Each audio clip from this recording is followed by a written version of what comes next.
As I got ready for this interview, I had already preconceived notions about the type of person I was about to talk to from my own experience in a Marine version of ROTC, which is essentially a training program, kind of like a military college that trains you to be an officer. So I already had my thoughts of, the kind of person I was about to talk to.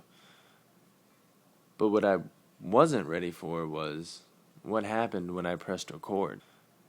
Born in Chicago, Illinois, moved to New Jersey, lived there for 17 years, and now finally moved to North Carolina this summer. So I grew up in New Jersey in a wealthy family in a very rich, white, prosperous town. Went to public school my whole life, never did anything private, played soccer. My parents actually met in the Army, which is why I did ROTC. That's why I did Army in particular. But what happened was, sophomore year of high school, history class, teacher comes in, we're all sitting down and goes, "Who fights the wars?" As a kid, you're like, all right, special services, everybody, Marines, Navy, Air Force, Army. And he's like, yes, that's a very easy answer. He goes, but I want more detail. We're like, shit, man, what do you want? He's like, well, I'm going to tell you. We're like, all right. He goes, the minorities and the poor. So we sat there thinking about it, and he goes, think about it. He goes, minorities because it's how they do immigration. If you want a green card, guess what? Go serve for 6 to 8 years, and we'll give you a green card without questioning.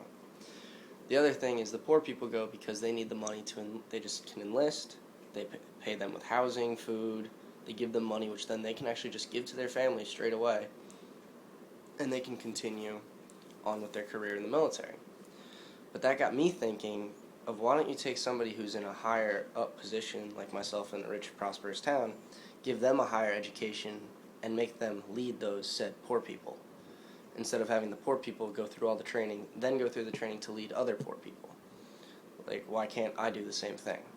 So I kind of felt like it was an obligation of me to go because I felt no one else would.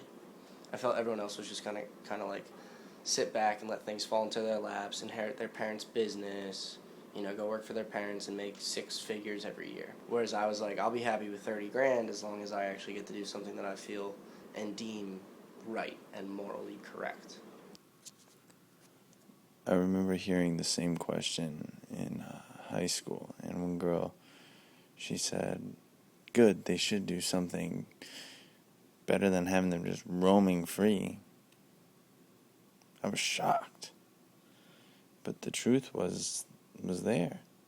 As I looked around my class, how many would have made the choice John did? And on top of that, how many could make the commitment?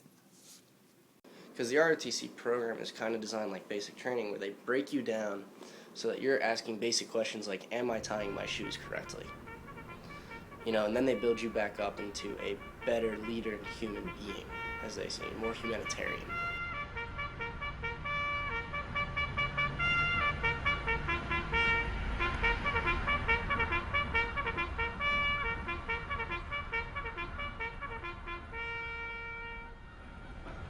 So basically, each year is different. First year, you only have class and lab once a week, but you have to work out 3 times a week. And what happens basically is you wake up early, Monday, Wednesday, Friday.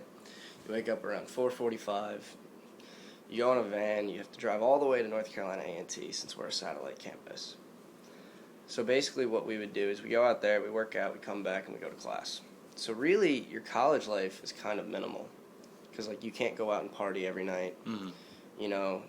You want to see your friends, but guess what? You have to write a 7-page paper due in a week, but you're not around this weekend because you have to go to some base because there's land navigation. There's extracurricular stuff, and they take away so much time of ours that we are either sleeping, doing homework, or eating.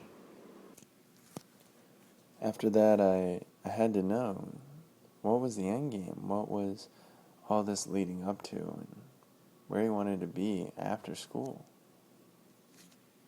I'm really set on being a dentist because my dad had no teeth as a kid, so I always wanted to fix them. He always had 7 teeth, and half of them had holes in it, so it's like, well, what can I grow up and do and benefit my family and friends? And I was like, well, I'll be a dentist. I couldn't help but go over the conversation and how little I'd really known about my friend. Definitely a lot more to our soldiers than a uniform and a gun. The people that take up this uniform aren't united by just their rank or the bars they wear, but it's for a purpose, something greater.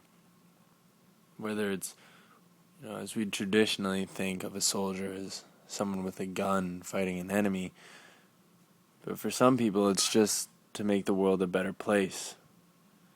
Some people, like Jonathan, just want to see a brighter smile on the world's face.